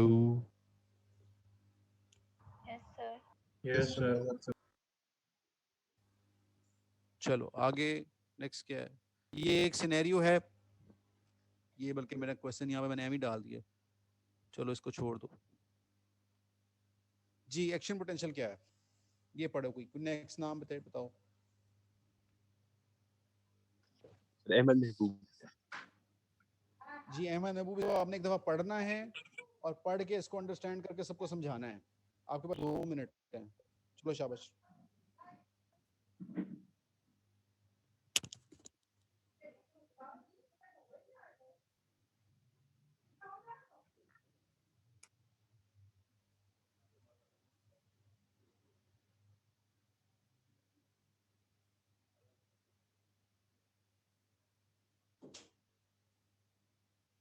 सर मुझे लगता है महबूब नहीं है, ये और कोई कर लेते हैं। जी बता दिया अहमद ने। सर अहमद महबूब है, रिस्पॉन्स दिया सर उसने भी। क्या रिस्पॉन्स दिया है? सर नहीं दिया सर वो। चलो सर ने किसी और उसको को रीड बता दो। करने के लिए कहा है। सर आपने उसको रीड करने के लिए, समझने के बाद एक्सप्लेन करने के लिए नहीं कहा? हाँ तो रीड किया उसने। चलो यार कोई और को बता दो, इधर तुम पता नहीं कौन, कोई और बोलो नाम। सर अब्दुल मतीन। अब्दुल मतीन। जी सर। बेटा पढ़ो इसे। Action potential are brief, rapid, large, and pulsatile changes in membrane potential during which the potential actually reserves, so that the inside of the excitable cell transiently becomes more positive than the outside. Action potentials are conducted or propagated throughout the entire membrane in non-decrement fashion. That is, they do not diminish in strength as they travel from their site of initiation through the remainder of the cell. Long-distance signals become resting membrane potential, negative potential. Then they become action potential, which is the positive potential, and then they go back to resting potential, which is the negative potential. So क्या पता लगा? What do you understand? So basically जो long distance signals बन जाते हैं वो resting potential membranes बन जाते हैं, और जो negative potential होता है फिर वो action potential होता है, which is positive potential, और फिर then they go back to resting membrane potential, जो है negative potential. जी किसी और का नाम लें बेटा।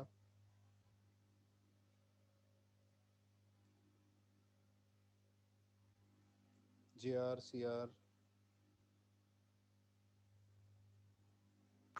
सर हसन अली।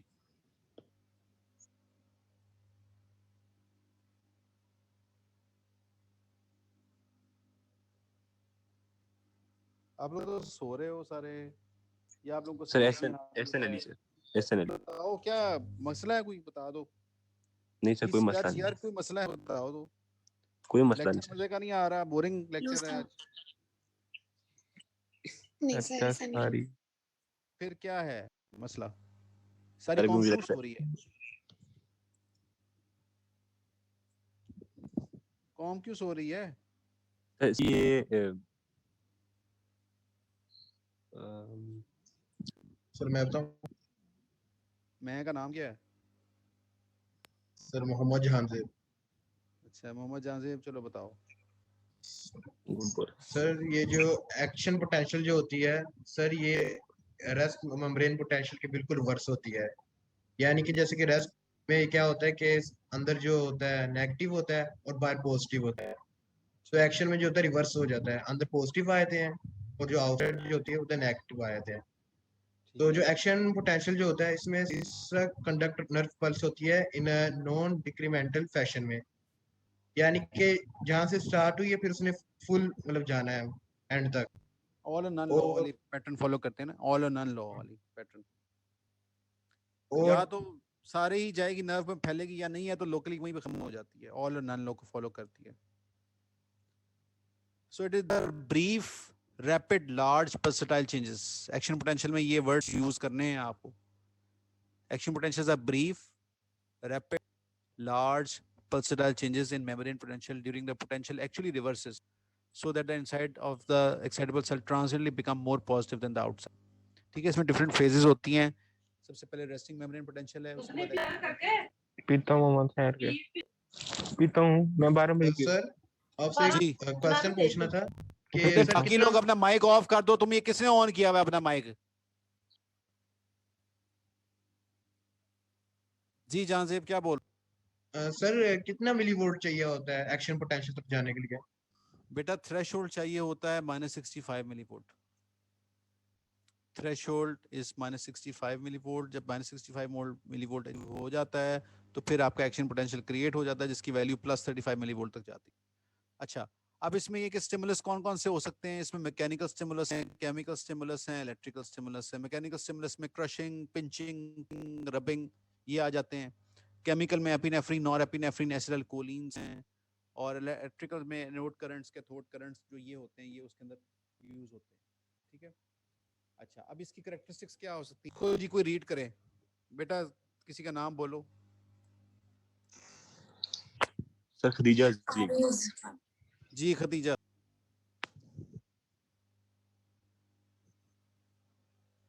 सो रही है मेरा ख्याल वो। नहीं सर मैं रीड कर, हाँ सर कर रही हूँ जी, ये बोलो ऑडियो में जल्दी। मसला है। जी बोलें। Characteristics of action potential. Number 1, abrupt and sudden in onset. Number 2, it's of limited magnitude. Number 3, shorter duration. Number 4, obeys all or none law.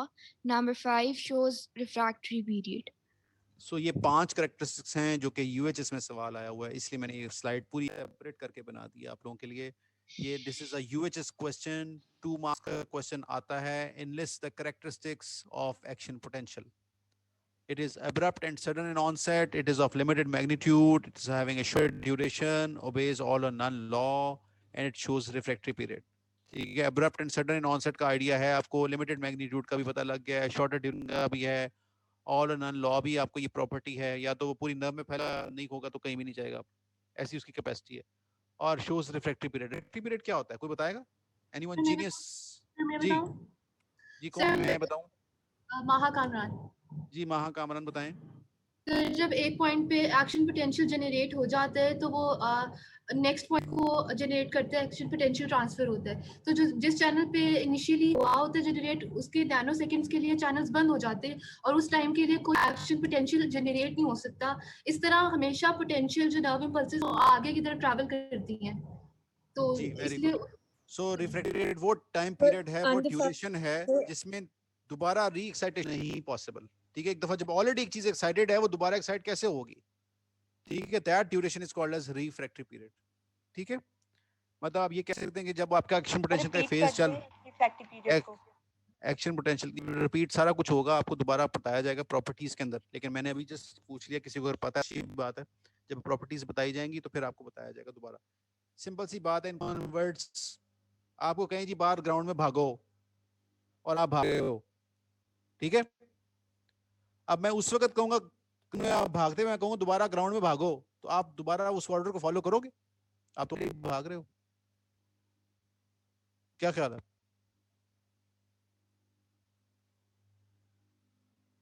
चलो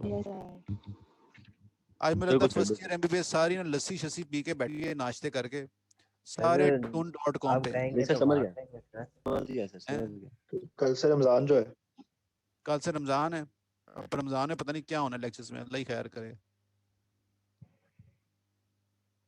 स्लो हो जाएगा सारा कुछ।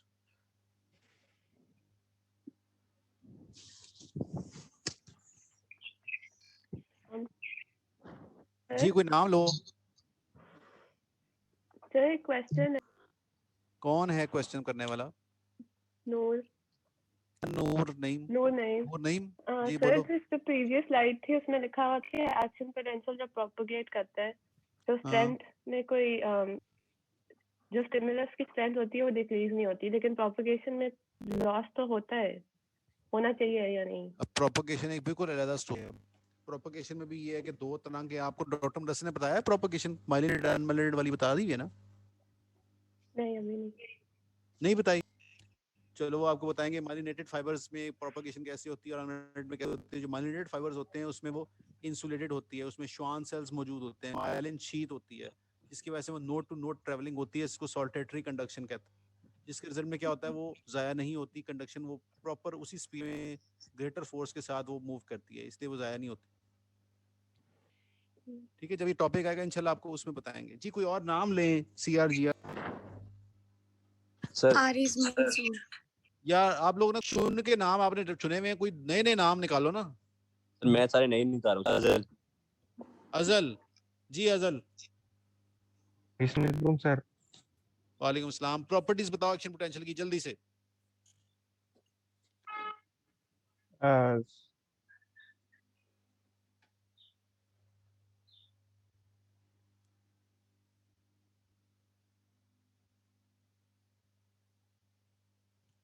बोलो यार। हेलो अजल एब्सेंट है? अजल की 2 लेक्चर्स की एब्सेंट है भैया आज। अजल का रोल नंबर क्या है असल?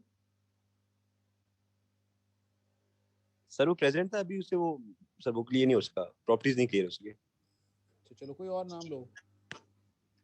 सर हमजा नसीम। हैं? सर मैं बताऊं? ये मैं कौन है? वो मैं बता। अरेज कल बता दो, तुम्हारा अरेज बता दो। सर उसके अंदर हमने कैरेक्टरिस्टिक्स में पढ़ा है कि it is of limited magnitude के अलावा सर शॉर्ट ड्यूरेशन के लिए होते हैं, obeys all on law, shows a refractory period, और इसके अलावा abrupt and sudden होते हैं onset। ठीक है, और आखिरी एक रह गया तो सर पांचों बता दो। लिमिटेड मैग्नीट्यूड बता दी sir, abrupt and sudden, shorter duration, refractory period and obeys refractory period. चलो जी सर बताया रिफ्रैक्टरी पीरियड। चलो इनफ्लक्स और इफ्लक्स का कांसेप्ट अरेज ये भी बता दो, बोल दो साथ ही। Sir, influx is the movement of ions across the membrane from outside to inside, inward movement। ये मतलब सर सोडियम आयंस इस केस में, and efflux is the movement of ions across the membrane inside to outside, outward movement होती है। Sir potassium ions जो है outside से होती है उसको इनफ्लक्स कहते हैं। तो सोडियम का इनफ्लक्स होता है कि इफ्लक्स होता है जब एक्शन पोटेंशियल बनता है? सोडियम का इनफ्लक्स होता है सर। इनफ्लक्स बनता है, ठीक है। इनफ्लक्स इनसाइड जब मूवमेंट होती है, इनफ्लक्स आउटसाइड जो होती है फ्रॉम इनसाइड टू आउटसाइड, जैसे आप लोग सिनेमास में देखते हैं। सिनेमास में आपने देखा होगा वो जब बाहर निकले होते तो एग्जिट लिखा होता है कि बाहर निकल जाओ। नहीं सर मैंने नहीं देखा सर। तो मूवी कभी नहीं देखी तुमने? सिनेमा में नहीं सर मैंने एग्जिट नहीं देखा सर, एग्जिट नहीं देखा, मैं सिर्फ एग्जिट पहले। Yes sir exit sir efflux का मतलब होता है सर वो पोटेशियम आयंस करते हैं इस केस। हाँ तो वो पोटेशियम करते हैं ई से एग्जिट, ई से ई फ्लक्स। Yes sir. तो ये आपको पता लग गया, इनफ्लक्स और ई फ्लक्स का कॉन्सेप्ट मैंने आपको बता दिया। जी अब ये क्या है इसमें बताओ, अरेज तुम ही बताओ। चलो इस डायग्राम में क्या बताया जा रहा है? सर पहले मैं देख तो लूं। देखो देखो सर जी। सर जब इनफ्लक्स होगा सोडियम का एक्टिव मोमेंट पोटेंशियल पर, तो उसके बाद जब उन्होंने नॉर्मलाइज होना होगा तो वो बाहर की तरफ निकले तो वो सोडियम का इफ्लक्स नहीं होगा? सोडियम का इफ्लक्स नहीं होगा, पोटेशियम का इफ्लक्स होता है। देखो वो जो चेंजेस आई होती है ना उसको काउंटर कर दिया जाता है बाय लीक चैनल्स काम करते हैं। इतने ज्यादा आयंस मौजूद हैं वो फिर पोटेशियम काउंटर बैलेंस करता है। पोटेशियम आयंस का ई फ्लक्स होता है। पोटेशियम पे भी तो positive charge. Yes sir. So ये डायग्राम में क्या बताया जा रहा है, डीपोलराइजेशन और रीपोलराइजेशन के बारे में बताया जा रहा है कि डीपोलराइजेशन में आपके सोडियम आयंस एक्टिव हो रहे हैं, सोडियम के गेट्स ओपन हो रहे हैं, और जब डीपोलराइजेशन अचीव हो जाती है तो फिर उसके बाद सोडियम आयंस बंद हो जाते हैं, लॉस हो जाते हैं, और जब वापस जाना है तो पोटेशियम आयंस ओपन हो जाते हैं और पोटेशियम आयंस का इफ्लक्स स्टार्ट हो जाता है। ठीक है, इस डायग्राम में जस्ट ये शो किया गया voltage gated sodium channel and potassium channels. ठीक है, So ये एक्टिवेशन और इनएक्टिवेशन को भी सर थोड़ा सा एक्सप्लेन कर जी अभी सकते हैं? बताते हैं, इस पे आते हैं, थ्रेशोल्ड पे आओ, चलो बोलो बोलो जल्दी से। Ares, An action potential will occur when the number of sodium ions entering the fiber becomes greater than the potassium ions leaving the fiber. A sudden rise in membrane potential of 15 to 30 millivolts is required. A rise from minus 90 millivolts from up to minus 65 millivolts usually causes the explosive development of an action potential. Minus 65 is considered the threshold. इसमें कोई समझने वाली बात तो नहीं है, सारी हम एक्सप्लेन कर चुके हैं। Yes, sir. है ना? Yes. Arrays, next slide. Sir इसमें वही है कि नीचे A, B, C graded potentials दिखाए हैं। जी अब ये देखो, ये क्या है? Phases of इसमें action क्या बताया गया कि -90 से लेकर 0 तक जो जाता है, थ्रेशोल्ड, ऑब्वियसली जो रेड लाइन है वो थ्रेशोल्ड को रिप्रेजेंट कर रही है। वो जो लाइन होती है, वो जो फेज होती है, जब एक्शन पोटेंशियल वहां तक पहुंच रहा होता है 0 तक, उसको कहते हैं डीपोलराइजेशन। और जब 0 से ऊपर चला जाता है उसको हम कहते हैं, लेबल करते हैं एज ओवरशूट। ठीक है, वो जितना भी ऊपर चला जाए, +35 तक यूजुअली जाता है नर्व के अंदर। फिर ओवरशूट से नीचे जो आता है उसको कहते हैं रीपोलराइजेशन। और रेस्टिंग मेम्ब्रेन पोटेंशियल से भी नीचे कुछ आ जाता है, उसको कहते हैं हाइपरपोलराइजेशन। ये कुछ फेजेस हैं, these are the different phases of action potential. जिस पहली फेज ऑब्वियसली क्या होती है, रेस्टिंग मेम्ब्रेन पोटेंशियल होती है। उसके बाद नेक्स्ट फेज क्या होती है, डीपोलराइजेशन होती है after achieving the threshold, and the next phase overshoot, and then after overshoot there is a repolarization and then the hyperpolarization. So मुझे बताओ, अरेज आप ही बताओ, what are the ionic bases of depolarization? शाबाश। What are the words, sir? Can you repeat the question? Ionic bases of depolarization.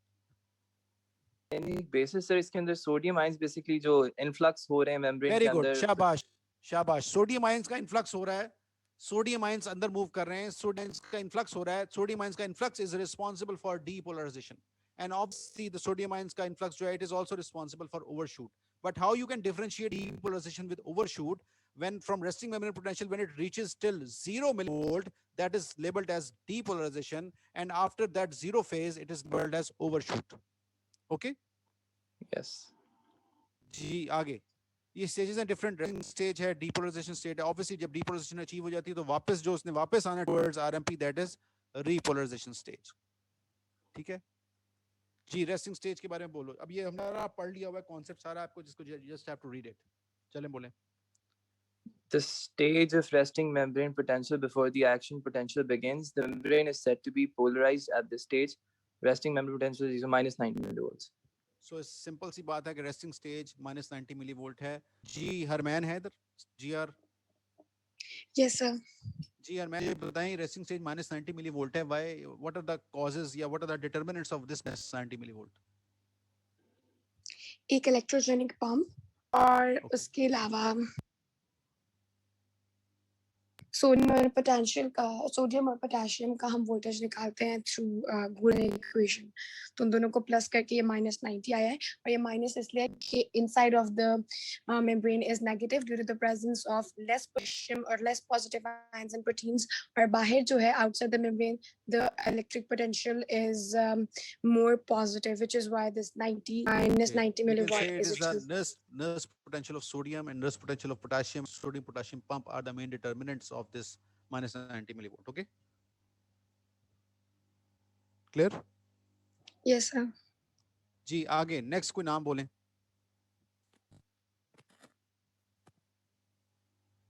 जी जी यार,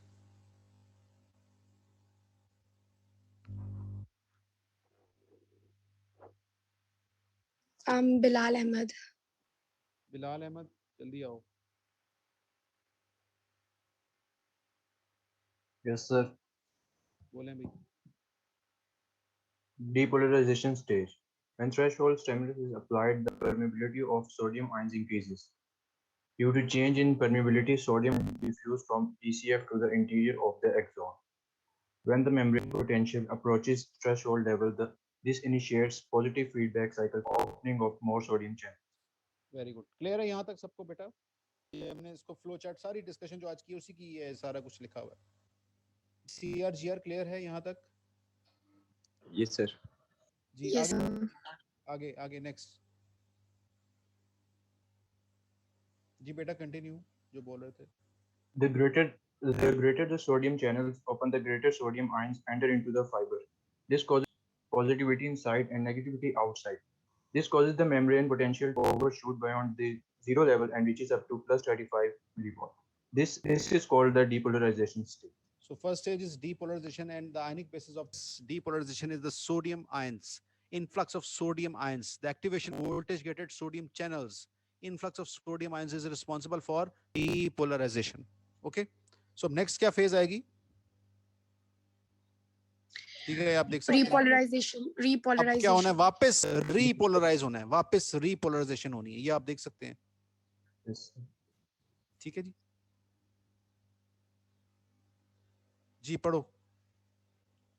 जी आप पढ़ लो, कोई और किसी और ने पढ़ना है? किसी और को रिकमेंड करना है? किसी और ने पढ़ना है तो चलो बिलाल आप पढ़ दो, जल्दी करो, टाइम नहीं है। Return of the membrane potential of the nerve fiber excited back to the resting level known as depolarization.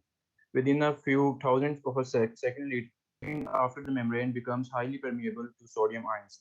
The sodium channels begin to close. The potassium channels open more than normal.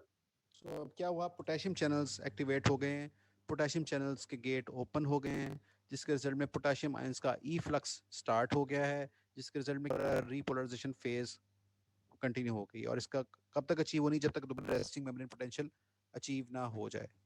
ठीक है, जिसको हम repolarisation कहते हैं। सो repolarisation phase की आयनिक basis क्या है? Potassium ions का ई फ्लक्स। ठीक है जी, आगे। The rapid diffusion of potassium ions to the exterior re-established the normal negative resting membrane potential. This is called repolarization of the membrane. The opening of potassium channels is slower and more prolonged than the opening of sodium channels. ये जरा दोबारा पढ़ो, आखिरी में जो red में लिखा हुआ है, जरा ऊंची आवाज में दोबारा बोलो। The opening of potassium channels is slower and more prolonged than the opening of sodium channels. ठीक है, so opening of sodium potassium channels is slower and more prolonged. मतलब पोटेशियम चैनल जो है ना वो बहुत स्लो हैं, स्लोली खुलते हैं और स्लोली होते हैं। ठीक है, अब इसकी एग्जांपल ये है कि जैसे ही वो आरएमपी अचीव होता है, रेस्टिंग मेम्ब्रेन पोटेंशियल अचीव होता है, जैसे ही वो अचीव होता है पोटेशियम चैनल्स को मैसेज जाता है कि जी अब काम किया है, बस बंद कर दें, चैनल्स को क्लोज कर दें। लेकिन क्या होता है कि वो दे डोंट क्लोज, जिसकी वजह से क्या होता है, फर्दर आरएमपी से नीचे रीपोलराइजेशन हो जाती है। ये जो आरएमपी से नीचे वाली फेज हो रही है, इसको हम टेबल किया था हमने, कोई बताएगा? वेरी गुड, शाबाश, हाइपरपोलराइजेशन। इसमें क्या है, इसकी रीजन क्या थी? Due to prolonged opening of potassium channels. ठीक है, जिसकी वजह से पोटेशियम आयंस का ई कंटिन्यूड रहता है, जिसकी वजह से हाइपरपोलराइजेशन होती है। अब यहाँ पर जब ये हाइपर जी सर ये हर बार होती है? हर बार होती है। ठीक है, न्यूरॉन्स के अंदर तो होती है, स्केलेटल मसल में अभी आगे बताऊंगा, लेकिन न्यूरॉन्स में होती है। अब इसमें जब ये हाइपरपोलराइजेशन हो गई है, तो यहाँ पर जो कल से आप लोग क्वेश्चन पूछे हैं, जो बड़ा क्वेश्चन चल रहा है कि सोडियम पोटेशियम पंप कहाँ पे आता है, यहाँ पे जी सोडियम पोटेशियम पंप आके अपना रोल प्ले कर रहा है। जब ये हाइपरपोलराइजेशन हो जाती है तो फिर ये सोडियम पोटेशियम पंप एक्टिवेट होता है यहाँ पर और उसको वापस मेंटेन करता है आरएमपी पे। सो हम कह सकते हैं कि sodium potassium pump is also involved या also determinant of resting membrane potential. Clear हो गया? ये कॉन्सेप्ट क्लियर हो गया सबको? अब यस सर। ये सोडियम पोटेशियम पंप का क्या रोल था? तो सोडियम पोटेशियम पंप जब ये हाइपरपोलराइजेशन हो जाती है, जब पोटेशियम के आयंस ओपन रहते हैं और वहां पर हाइपरपोलराइजेशन हो जाती है, उस रिजल्ट में फिर सोडियम पोटेशियम पंप आके अपना रोल प्ले करता है और उसको काउंटर बैलेंस करता है और उसको वापस -90 या -70 मिली वोल्ट तक अचीव करता है। फिर अगेन वो लीक चैनल्स अपना रोल प्ले करना शुरू करते हैं, अगेन वो सोडियम के लीक चैनल्स, अगेन वो पोटेशियम के लीक चैनल्स, अगेन वो नर्स्ट इक्वेशंस, अगेन वो इक्विलिब्रियम पोटेंशियल जो है वो काम करता है और अगेन वो उसको मेंटेन करते हैं। सो ये डिफरेंट फेजेस हैं, रैपिड है, पल्सेटाइल पैटर्न में है। इसका initial portion is depolarization, this portion of the curve is called as depolarization. It is due to the influx of sodium ions, and this part of the curve is called as repolarization. It is due to the efflux of potassium ions, and this part is called as hyperpolarization. It is due to the continued opening of the potassium ions, and this is counterbalanced to maintain the resting membrane potential with the help of potassium pump and obviously the leak channels of sodium and potassium. अब आपको clear हुआ? इस graph का, ये UHS में graph आया हुआ है बार बार. Draw and label the graph, the nerve action potential of a nerve, and discuss the ionic basis of each phase of action potential. कर सकते हो क्वेश्चन या? Things could have worked. Sir, the hyperpolarization state में भी तो sir things could have worked better sir too. तो sir हम लोग दोबारा से state पे normal -70 -90 पर क्यों achieve करते हैं? क्योंकि सर वो फिर polarized state से फिर नीचे जाना क्यों, मतलब सर वो चली जाती है वैसे ही वो इसलिए चली जाती है कि पोटेशियम चैनल्स जो हैं they remain continue to open, वो प्रोलॉन्ग काम करते हैं. उनको जैसे ही वो 70 मिलता है तो वो पोटेशियम चैनल्स को मैसेज जाता है कि भाई अब बस दो, बंद कर दो, क्लोज हो जाओ, क्योंकि अब आरएमपी अचीव हो गया. लेकिन वो कंटिन्यूड ओपनिंग उनकी स्लो है, इसलिए वो जिसकी वजह से वो कंटिन्यूड इफ्लक्स होता रहा है.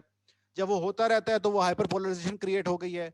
जब हाइपरपोलराइजेशन क्रिएट हो गई है तो फिर आपको पता है एक और फिनोमेना है डिफ्यूजन वाला, जिसकी वजह से लीक चैनल्स काम कर रहे हैं. ठीक है, वो लीक चैनल्स भी अपना काम कर रहे हैं और सोडियम पंप भी अपना रोल प्ले करता है. So that is -90 millivolt is the ultimate point जिस पे आप नर्व पोटेंशियल क्रिएट हो रहा है, जिस पे नेट मूवमेंट जो है वो रुक रही है. दैट्स व्हाई -90 अचीव होना है इन एनी केस. अगर वो हाइपरपोलराइजेशन मेंटेन रहती है तो वो आपका डिफ्यूजन पोटेंशियल तो मेंटेन नहीं हुआ हुआ, वो तो मेंटेन करना है. तो वो मेंटेन करने के लिए लीक चैनल्स तो कंटिन्यूअसली एक्टिव हैं, वो तो काम कर रहे हैं. ठीक है, वो इनके काम हो जाएगा, लेकिन ये बहुत जल्दी क्विक होता है, इसलिए वो सोडियम पोटेशियम पंप भी अपना रोल करता है. ठीक है, यस सर. सो ये रीपोलराइजेशन स्टेट हमने बोल दी है. उसके बाद ये आपके देख लो कि ये इनएक्टिवेशन गेट है, -90 पे ये बंद है. ठीक है, जब एक्टिवेशन हुआ तो आपका ये एक्टिवेशन गेट, अब ये देखो यहाँ पे क्वेश्चन एक दफा आया हुआ है, एक्टिवेशन गेट आउटसाइड की तरफ होता है कि इनसाइड ऑफ द मेम्ब्रेन होता है? तो याद रखना सोडियम का जो एक्टिवेशन गेट होता है वो आउटसाइड की तरफ होता है और इनएक्टिवेशन गेट वो इनसाइड की तरफ होता है. तो जब एक्टिवेशन होती है सोडियम चैनल्स की तो आउटसाइड वाला गेट जो है वो ओपन होता है, और जब डीपोलराइजेशन अचीव हो जाती है, +35 मिलीवोल्ट अचीव हो जाता है, तो इनसाइड वाला गेट बंद हो जाता है, बाहर वाला ओपन ही रहता है. ठीक है, और पोटेशियम का दोनों गेट्स जो हैं वो अंदर की तरफ ही हैं, इनसाइड. ठीक है, जब वो डीपोलराइजेशन अचीव हो जाती है तो फिर अंदर वाला जो गेट होता है इनसाइड द मेम्ब्रेन वो ओपन होता है, जिसकी वजह से ई फ्लक्स स्टार्ट होता है. तो ये गेट्स की लोकेशन आपको मेरा ख्याल है बताई थी, मैं दोबारा रिपीट कर दूं कि यहाँ पर वही इनएक्टिवेशन गेट और एक्टिवेशन गेट, सोडियम के जो गेट हैं दोनों तरफ आउटसाइड भी होते हैं और इनसाइड भी होते हैं. जब एक्टिवेशन स्टिमुलस होता है तो आउटसाइड वाला गेट ओपन होता है, जिसकी वजह से क्या होता है, डीपोलराइजेशन अचीव होती है. और जब डीपोलराइजेशन अचीव हो जाती है, +35 मिलीवोल्ट अचीव हो जाता है, तो फिर बाहर वाला गेट खुला रहता है, अंदर वाला ब्लॉक हो जाता है. और पोटेशियम के गेट जो होते हैं वो इनसाइड मेम्ब्रेन होते हैं, जो कि ऑन और ऑफ होते हैं. When repolarization is required, gate on. Hyperpolarization एक दफा पढ़ो.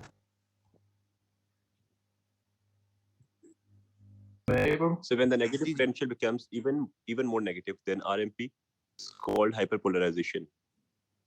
Cause when membrane potential after expansion reaches RMP, some potassium channels are still open, so potassium flux continues which results in more negativity.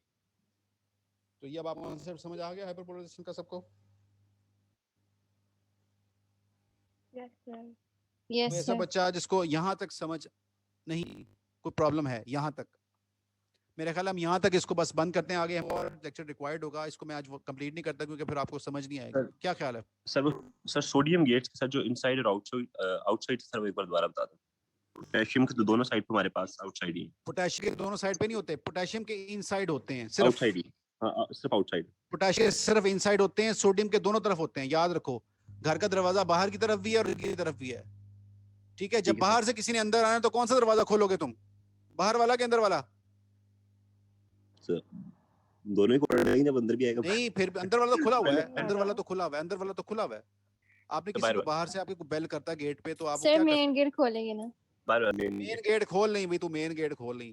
केड़ा gate खोलेंगी, बाहर वाला के अंदर वाला? बाहर वाला. बाहर वाला गेट खोलोगे तो बाहर वाला गेट खोलोगे तो याद रखना कि जब सोडियम को आप इनवाइट कर रहे हो टीम ने अंदर आना है तो बाहर वाला गेट खोलेंगे, आउटर गेट जिसको हम एक्टिवेशन गेट कहते हैं। तो जब वो ऑन हो जाएगा तो फिर आप देखो कि मैक्सिमम सोडियम का इन्फ्लक्स हो रहा है जिसकी वजह से डीपोलराइजेशन क्रिएट हो गई है, ठीक है।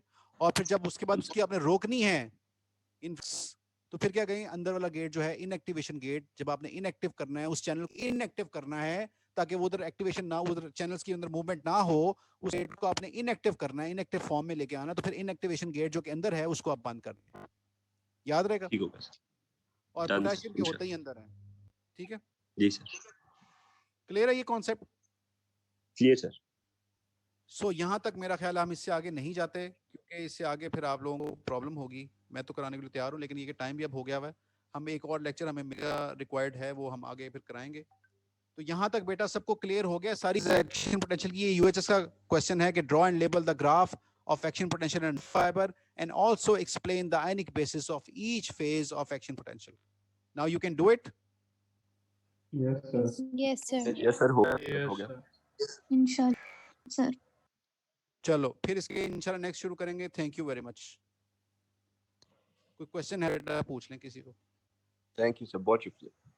सर ये जो इनएक्टिवेशन गेट है दोबारा तब तक ओपन कर रहा है जब तक वो रेस्टिंग में नहीं चला जाएगा? जी बिल्कुल सर। ये जो रिफ्रैक्टरी पीरियड क्या है? ये अभी आपको बताएंगे। रिफ्रैक्टरी पीरियड में आपको बताऊंगा जब ये इसकी प्रॉपर्टीज करेंगे ना इंशाल्लाह, तो फिर आपको डिटेल आएंगे। इसकी दो पार्ट्स होते हैं, दो टाइप्स होती हैं रिफ्रैक्टरी पीरियड की, वो भी बताएंगे। सर ये जो ग्राफ बना हुआ था इसमें -70 रेस्टिंग पोटेंशियल लिखा हुआ है, तो -90 सर फिर याद करेंगे या -70? आप माइनस जो गाइटर में लिखा हुआ है उसको देख लो, -90 गाइटन में सर -70 है तो चलो -70 कर लो, -70 लिखा हुआ है। हाँ ठीक है सर। तो जहाँ से उन्होंने प्रूव की हुई है वहाँ हम मतलब -90 लिख देंगे, और उसके बाद एक पैरा दिया हुआ है कल वाले लेक्चर में भी, उसमें भी -70 लिखा हुआ है, और आज वाले में भी -90 कर लो आप, -70 कर लो आप, -70 कर लो, ठीक है। खुश रहो, परेशान नहीं होना। Thank you. Okay thanks sir. Okay जी सर ये वाला ग्राफ थोड़ा समझा देंगे? कौन सा वाला ग्राफ? सर ये वाली? जी सर। इसमें देखो मेरी बात सुनो, मेरे एरो नजर आ रहा है मेरा? Yes sir.